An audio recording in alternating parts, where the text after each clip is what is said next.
Olá! No Justiça Legal de hoje, você vai conferir um bate-papo com o juiz corregedor Luiz Henrique Bonatelli sobre uma melhoria que vem auxiliando a evitar fraudes na emissão da Carteira Nacional de Identidade no Estado. No quadro Entrevista, recebemos a desembargadora Salete Silva Somariva, que fala sobre direito à intimidade genética e banco de perfis de DNA de criminosos. Acompanhe também no quadro Isso é Legal uma reportagem sobre as atrações turísticas do município de Garopaba, no litoral sul catarinense. E a partir de agora você vai ver a cobertura do segundo colóquio de inverno, que debateu sobre os caminhos e os desafios da reforma da Previdência. Confira. A reforma da Previdência tem ganhado destaque nos principais noticiários brasileiros, justamente porque o tema é polêmico e divide opiniões quanto às reais necessidades das mudanças e como elas influenciariam a economia do país. Eu acompanhei pouco, confesso que acompanhei pouco.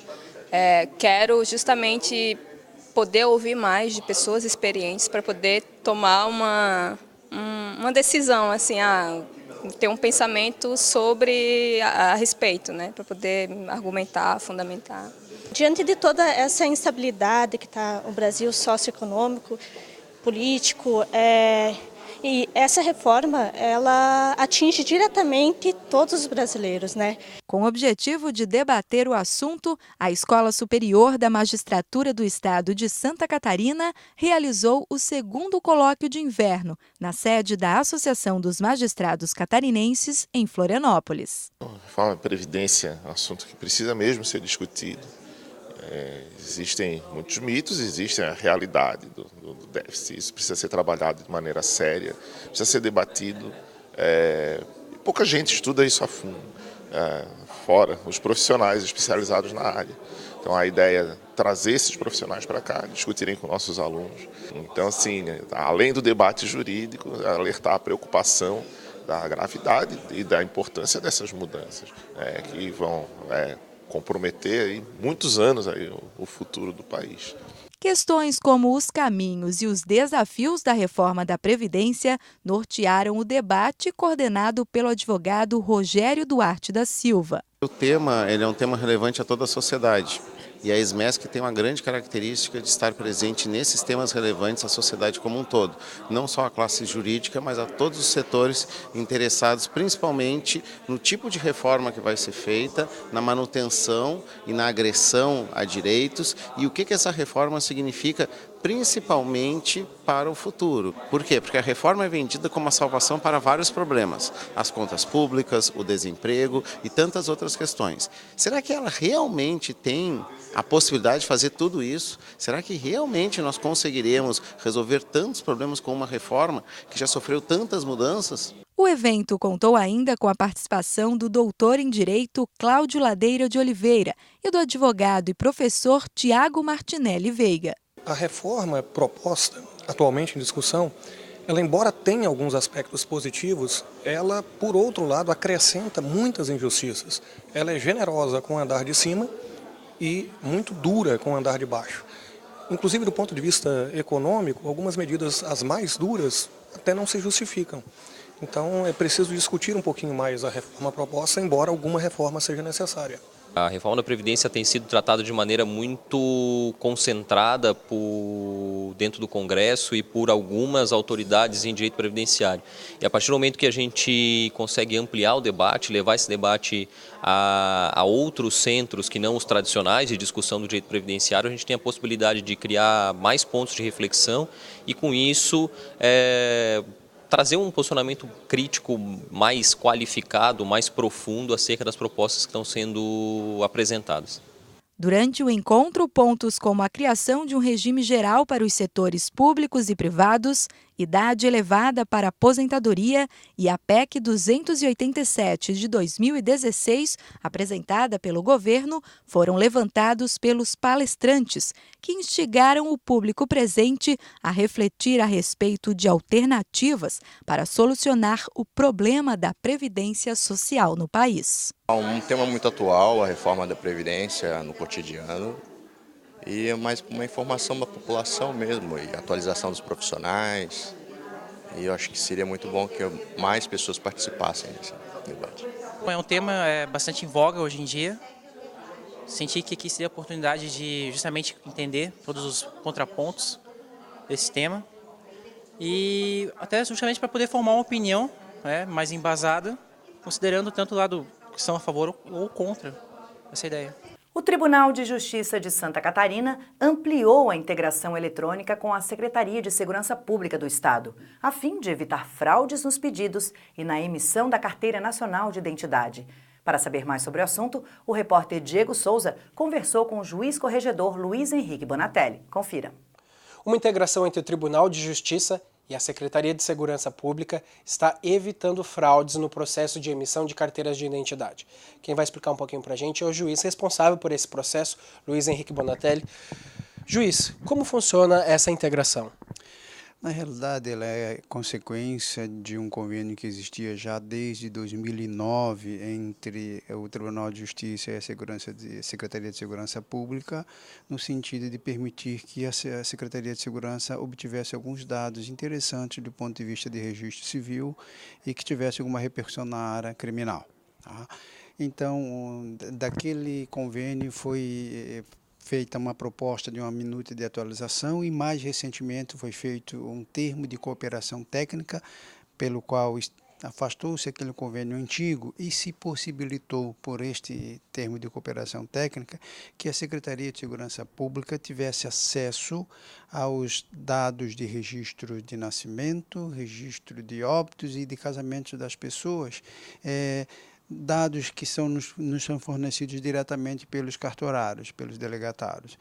Isso tem uma importância extrema para a Secretaria de Segurança, primeiro, porque ela tem uma atualização imediata dos dados registrais dos cidadãos de interesse da coletividade. E na seara penal, por exemplo, quando alguém está sendo investigado por algum suposto crime e já tem um inquérito policial, o falecimento desta pessoa ensejará a extinção daquele procedimento criminal, porque criminalmente é só a pessoa que responde. E isso vai economizar recursos que seriam dispendidos nesse inquérito policial e, eventualmente, até a participação judicial, que não raro, em inquéritos policiais, se solicitam providências judiciais. Todas essas providências seriam desnecessárias a partir do momento em que comunicado o falecimento à Secretaria de Segurança Pública. Isso ocorre de maneira bem singela. O termo de cooperação pela Web Service permite que a Secretaria de Segurança Pública capte diretamente do sistema de informática do tribunal as notícias de nascimento, de casamento e de óbito. Como eu disse, o óbito é importante para a certidão de óbito é importante para a extinção de qualquer procedimento criminal ou policial em andamento em relação àquela pessoa falecida. Então isso evita fraude e acelera o processo, é isso? Mas sem dúvida, além de evitar fraude, porque não só na seara criminal, mas principalmente, por exemplo, quando o cidadão casa, ele passa a ter a Secretaria de Segurança Pública, ele passa a ter esse dado autêntico, real. A pessoa está devidamente identificada. E, evidentemente, para as fraudes, a consulta a essas informações, ela pode ser obtida pelo nosso selo. Então, por exemplo, qualquer pessoa que vá agora no cartório registro de nascimento de seu filho, em meia hora está no tribunal, em meia hora a Secretaria de Segurança tem essa informação. Qualquer óbito registrado no estado de Santa Catarina, em qualquer um dos cartórios civis do estado de Santa Catarina, em meia hora está em tribunal e naquela mesma noite a Secretaria de Segurança Pública tem acesso a esses dados. Então, com base nesses dados fidedignos, a política de avaliação é muito mais correta, muito mais exata, muito mais precisa e, evidentemente, favorece a evitar fraudes. Ótimo, perfeito. Muito obrigado, juiz. É isso, então, mais uma ação do Tribunal de Justiça contribuindo para o bem-estar e para a celeridade dos processos da sociedade. Diego Souza, do Tribunal de Justiça de Santa Catarina. Com lindas praias e exuberante beleza natural, Garopaba foi o destino da nossa equipe de reportagem essa semana. E um pouco desse lugar bastante visitado por turistas de todo o Brasil, principalmente no verão, é o que a gente vai mostrar agora no quadro Isso é Legal.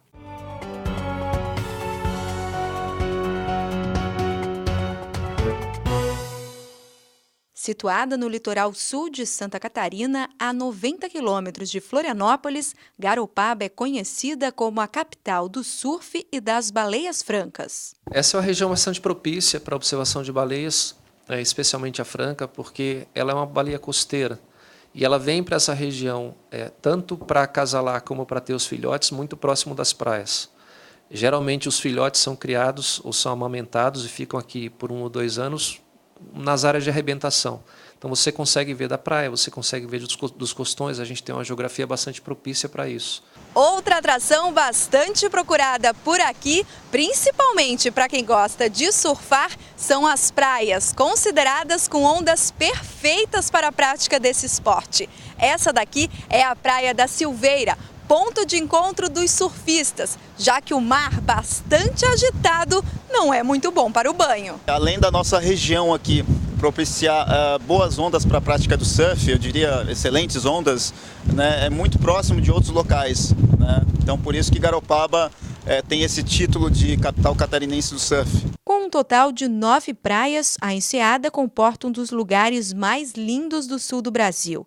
A extensão vai da Praia da Gamboa até a Ponta do Ouvidor. A praia central de Garopaba é a mais frequentada por famílias que buscam tranquilidade e infraestrutura. Outro destaque por aqui é a Praia do Siriú, que está inserida em uma reserva ecológica e habita um rico ecossistema, com dunas, lagos e rios. Que é o meu ponto, vamos dizer, meu porto seguro, né? Além de boas ondas, é uma cidade ainda pequena, né? Bem tranquila. Então é bem legal, além de ser um paraíso muito bonito, né? De visões alucinantes, né? Muito bonito, realmente. A Praia da Ferrugem possui boas opções de entretenimento, como bares e restaurantes, especialmente movimentados durante o verão. Eu achei muito legal aqui a Ferrugem, porque tem várias atrações e vários restaurantes. Pena o tempo que estava chovendo, não deu para entrar no mar, mas a comida aqui é muito boa. E por toda essa beleza natural é que o município de Garopaba vale mesmo uma visita. O indicado pelos guias de turismo local é que se fique na cidade por pelo menos uma semana, para que se possa desfrutar de tudo isso. Eu sou de Floripa, é a primeira vez que eu venho para Garopaba. Eu estou adorando. As praias são muito bonitas, pena que não está um tempo muito legal, né? Mas mesmo assim dá para aproveitar bastante.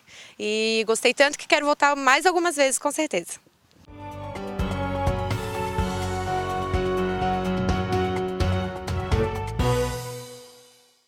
E a seguir, no próximo bloco, no quadro Entrevista, a nossa convidada é a desembargadora Salete Silva Somariva, que fala sobre direito à intimidade genética e banco de perfis de DNA de criminosos. Então não sai daí, porque é logo depois do intervalo e a gente volta já já.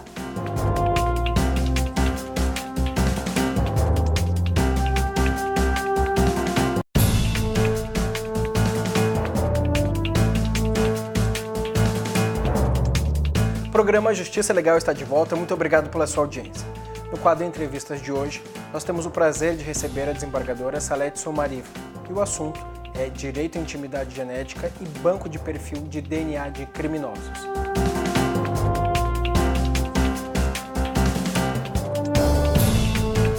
Salete, eu abro essa entrevista te perguntando o que é o direito à intimidade genética. A intimidade genética é o direito que a pessoa tem de privacidade relativo à dignidade da pessoa humana, previsto pela Constituição Federal. O artigo 5º da Constituição, em um dos seus incisos, diz que ninguém é obrigado a fazer ou deixar de fazer alguma coisa a não ser aquilo prescrito em lei, mais ou menos nesses termos. Então, o que a intimidade genética quer dizer que a pessoa não é obrigada a fazer, né, determinada coisa, como nesse caso a coleta, né, de dados para a formação do perfil genético, que, segundo alguns, isto aí estaria violando o direito à intimidade genética. Sabe-se que o interesse público tem supremacia sobre o privado. E como fica essa questão, então? Na verdade, é o seguinte, o interesse público nem sempre prevalece acima do direito privado. O público nem sempre prevalece acima do privado. Mas nesses casos, nós temos que ter em conta alguns fatos importantes. O Brasil, nós temos 3 tipos hoje de provas, né, provas técnicas para reconhecer ou para caracterizar um criminoso, um autor de um delito, que é a prova fotográfica, a datiloscópica e agora, então, essa questão que é recente, né, uma lei de 2012 que regulamentou isso aí, que fala sobre a coleta de material para se formar o perfil genético que deverá ser armazenado num banco de genoma humano, né, para posteriores comprovações. Então, na verdade, essa prova já existia. No momento que alguém é preso e coloca as impressões digitais no papel, ele também já está fornecendo, né? Porque a questão, alguns acham que é constitucional essa questão e outros acham que é inconstitucional, porque ninguém é obrigado a fornecer prova contra si, a produzir prova contra si. E no momento que se está dando sangue para uma coleta, uma futura comparação, se estaria se ajudar a autoincriminar. Mas no momento que se tira uma fotografia ou no momento também que se dá as impressões datiloscópicas, também está se fazendo isso aí. Então eu não vejo assim como nós entendermos. É claro que tudo tem que ser com determinado respeito, né? O Estado tem limitações e o cidadão também tem os seus direitos a serem preservados. Mas de acordo com como foi feita a lei, de acordo com o entendimento também atual, ficou bastante preservado o direito do cidadão. Porque esse material, quando ele é colhido, ele é separado. Ele é separado, por exemplo, as questões das características físicas e as questões das predisposições de saúde, de problemas que possa vir ter futuramente com doenças, fica separado. E fica só nesse banco de dados, então, separadamente, essas células, esse material genético que vai poder fazer essa comprovação. É daquele material que foi colhido vamos dizer assim, do suspeito ou do criminoso, com aquilo que foi encontrado na cena do crime. Então, de formas que ele vai ter seu direito preservado. Ele não vai ter as suas características físicas nem predisposições. Vai ficar armazenado apenas essas células, esse material científico, para fazer essa comparação. Então, nesse caso também há uma preocupação da lei também, porque esse banco de dados, ele está sob os cuidados do executivo que vai gerenciar esse banco de dados. E vai ser cuidado, vamos dizer assim, né, por peritos criminais especializados. E essas pessoas vão ter que ter o compromisso, porque eles vão responder civil e penalmente, se vazar algum daqueles dados ali. Aqueles dados só podem ser vazados, só podem ser repassados para o juiz quando pedir, e outros obrigatoriamente, em 2 casos específicos, né? Então, se houver um vazamento de informações, um vazamento de dados desse banco de dados, o responsável poderá ser punido civil e penalmente também. Em maio desse ano, o STF ouviu especialistas para discutir essa questão da constitucionalidade da coleta de DNA de criminosos. Na sua opinião, é constitucional ou não? Na verdade, efetivamente o STF fez uma audiência pública em 25 e 26 de maio desse ano, num processo, até em relação ao processo em que é relator o ministro Gilmar Mendes, e que ele concedeu repercussão geral nesse processo. É um recurso extraordinário, onde um condenado debatia a questão da inconstitucionalidade porque violava vamos dizer, os direitos dele, né? Que ele não tinha, que o Estado não teria esse direito de usar essa prova contra ele. Só que alguns dados, eu particularmente, diante da situação, como o Brasil se portou e se porta com a legislação, eu sou a favor. Porque o mais interessante disso tudo é que essa coleta de materiais, às vezes, ela pode não mostrar que o cidadão ele é culpado. Ele até pode comprovar que ele esteve na cena do crime, que ele estava lá, que ele estuprou, mas não há uma comprovação. Mas ele pode comprovar, de outro lado, que alguém está cumprindo uma pena ou está preso porque é inocente.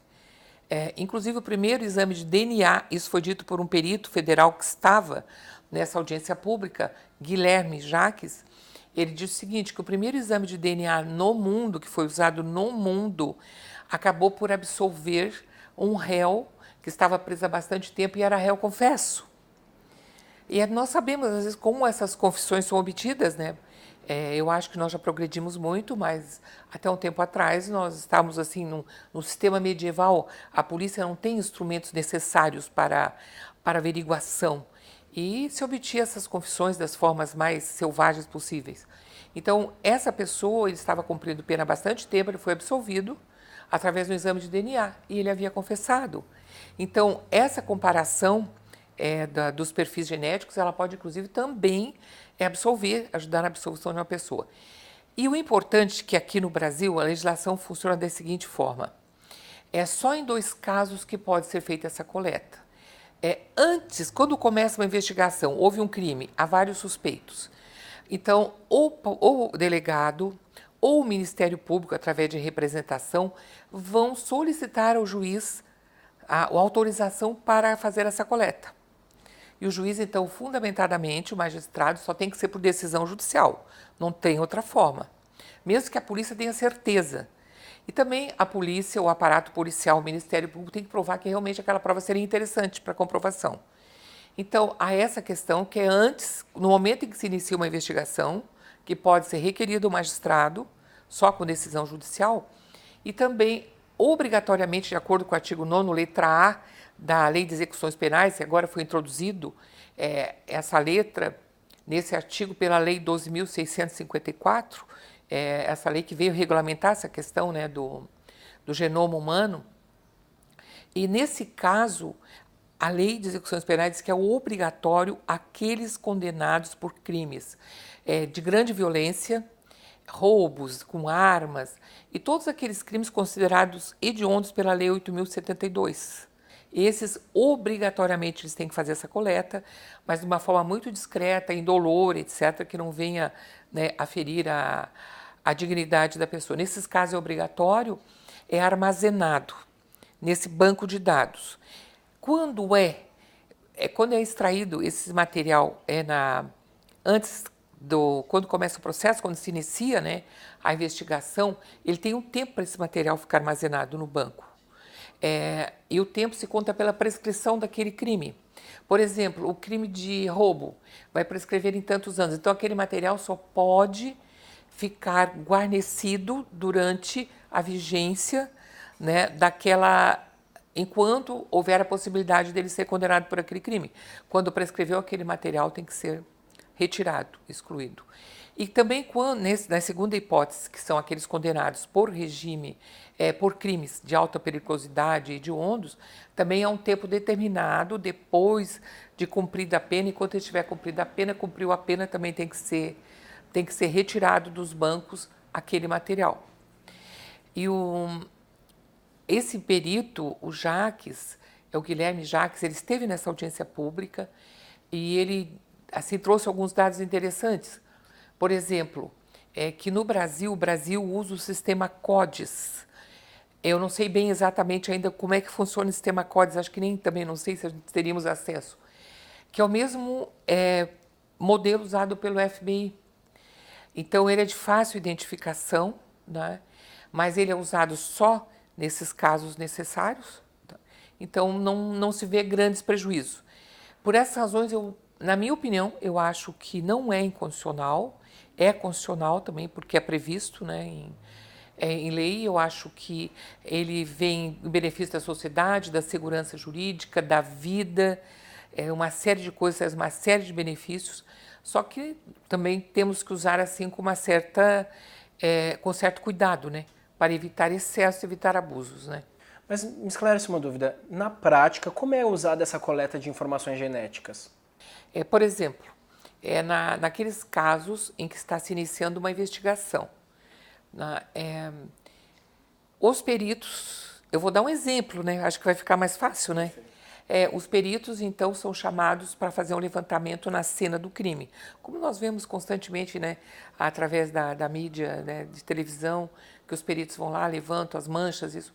Então, é coletado, vamos dizer, fios de cabelo, sêmen, no caso de estupro, material, sangue. Então, com isso aí, se faz um comparativo com aquele material genético que foi colhido. Faz uma comparação e essa comparação, tecnicamente, pela perícia, vai dizer se aquele fio de cabelo pertencia a fulano de tal, né, se aquele sêmen era de fulano de tal, se o sangue que estava na roupa era daquele suposto, né, autor do delito. Então, por essas razões, Porque eu entendo assim, que a criminalidade ela não vai ser reduzida em função da pena, das penas serem mais altas, porque as penas no Brasil, a legislação, as penas são altas, elas não são baixas. Mas isso aí não reduz a criminalidade. O que aumenta a criminalidade, a meu ver, é a sensação de impunidade.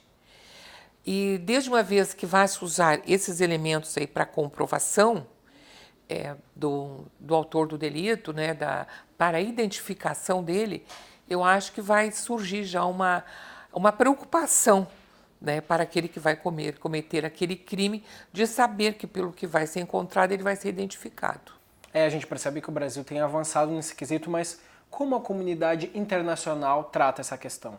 Na verdade, a comunidade internacional ela já iniciou, a maioria. Nós temos mais de 20, 25 países que já usam essa questão através, inclusive, de um organismo internacional, da Declaração do Genoma Humano e dos Direitos Humanos. Mais de 25 países já usam desde a década de 90. Eles já se utilizam de leis, né, para essa comparação do perfil genético. E assim, há umas nuances. Por exemplo, na Holanda, eles entenderam que a simples prova de usar um cotonete para fazer o DNA na bochecha, que isso aí seria inconstitucional, que estaria agredindo. Mas, no entanto, o Tribunal da Holanda concorda plenamente que seja colhido o material genético do condenado, sabe, para futuras comparações.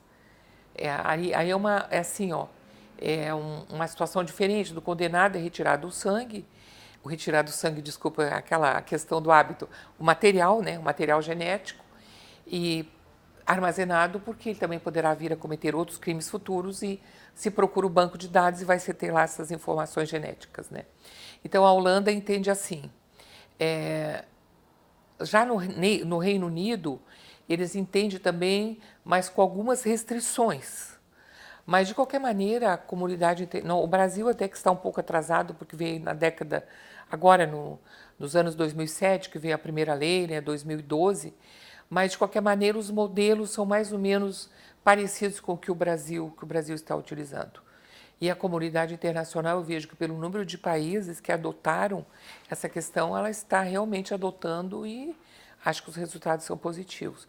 Inclusive, nos Estados Unidos, que foi o primeiro país que começou a fazer essa comparação de perfil genético, de mais ou menos 1993 ou 95 a 2004, foram identificados, segundo dados, 19 mil autores de delitos, através dessa questão do perfil genético. Então, é um número realmente impressionante. Por isso que eu acho que é benéfico para a sociedade, é benéfico, né, para a justiça, é benéfico para todo mundo. Assim como também houve casos em que foram comprovados que alguém que estava cumprindo pena e era acusado de ter cometido um delito, ter sido absolvido porque não era ele, em função dessa comparação. Salete, muito obrigado pela sua entrevista, muito esclarecedora. Eu que agradeço. E com essa brilhante entrevista, chegamos ao fim de mais um programa Justiça Legal. Muito obrigado pela sua audiência e te esperamos na próxima semana. Até lá!